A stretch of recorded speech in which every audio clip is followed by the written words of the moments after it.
પક્ષી ગણતરી પૂર્ણ કુલ 4,05,702 પક્ષીઓ અને 249 પ્રજાતિઓની નોંધણી કરવામાં આવી.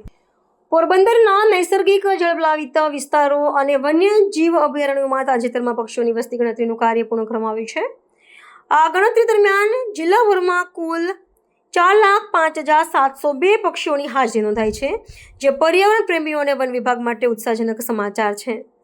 શિયાળાની ઋતુમાં દેશ વિદેશથી આવતા યાયાવર પક્ષીઓના કારણે પોરબંદરના જળાશયો પક્ષીઓના કલરવથી ગુંજી ઉઠ્યા છે, જેમાં જળચર પક્ષીઓની સંખ્યા સૌથી વધુ જોવા મળી છે. આંકડાકીય વિશ્લેષણ મુજબ આ વર્ષે કુલ 249 જેટલી પક્ષી પ્રજાતિઓ પોરબંદરના મહેમાન બની છે. વન વિભાગના નિષ્ણાતોના જણાવ્યા અનુસાર અનુકૂળ આબોહવા અને જળાશયોમાં પૂરતા પ્રમાણમાં ખોરાકની ઉપલબ્ધતાને કારણે પક્ષીઓની સંખ્યામાં ગત વર્ષોની સરખામણીએ નોંધપાત્ર વધારો જોવા મળ્યો છે. ખાસ કરીને હંસ, કુંજ અને વિવિધ પ્રકારના બતકોની પ્રજાતિઓ મોટા સમૂહમાં જોવા મળી છે, જે આ વિસ્તારની જૈવ વિવિધતા અને પર્યાવરણીય સંતુલનનું પ્રતીક છે. પક્ષી ગણતરીના સફળ આયોજન બાદ હવે વન વિભાગ દ્વારા વિસ્તારોના સંરક્ષણ અને સંવર્ધન માટે વિશેષ કાર્યયોજના તૈયાર કરવામાં આવી રહી છે. સ્થાનિક લોકોમાં પર્યાવરણ પ્રત્યે જાગૃતિ વધે અને પ્રવાસન ક્ષેત્રે પક્ષી દર્શનને વેગ મળે તેવા પ્રયાસો પણ હાથ ધરવામાં આવશે.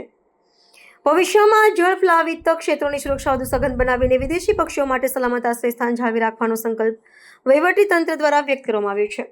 આ પક્ષી ગણતરીમાં કુલ 117 જેટલા પક્ષી પ્રેમીઓ જોડાયા હતા અને 25 જેટલી ટીમ બનાવી અને 20 જેટલા વિવિધ વેટલેન્ડ વિસ્તારની અંદર પક્ષી ગણતરી કરવામાં આવેલી હતી.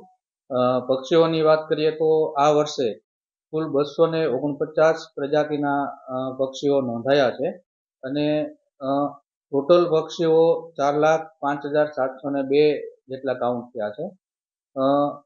વેટલેન્ડની વાત કરીએ તો સૌથી વધારે મોકર સાગર વેટલેન્ડ વિસ્તારમાં 1,59,000 જેટલા પક્ષીઓ નોંધાયા છે. પોરબંદરનો જે વિસ્તાર છે એ વિવિધ વેટલેન્ડથી ભરેલો છે.